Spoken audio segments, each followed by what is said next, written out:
એક સુંદર મજાનું ગામ હતું. એ ગામમાં મોહન નામનો છોકરો રહે. મોહન 7મા ધોરણમાં ભણતો હતો.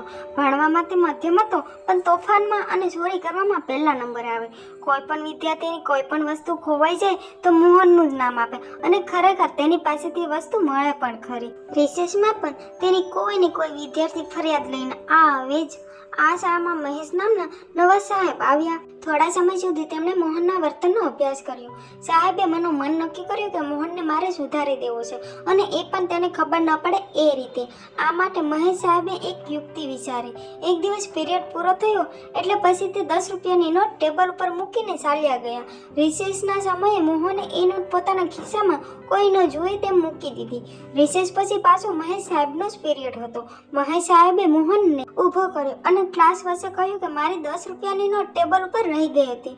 મોહન મને નોટ પાછી દેવા સ્ટાફ રૂમમાં આવ્યો હતો, પણ મેં તેને કહ્યું કે ક્લાસરૂમમાં આપશે. કસવાતા મને મોહને ઊભા થવું પડ્યું અને 10 રૂપિયાની નોટ પણ પાછી આપવી પડી. મહેશ સાહેબે કહ્યું કે બધા છોકરાઓ તાળીઓ પાડી મોહનનું સન્માન કરો. બધા છોકરાઓએ તાળીઓથી મોહનને વધાવી લીધો. મોહનને ખરેખર પહેલી વખત બહુ સારું લાગ્યું.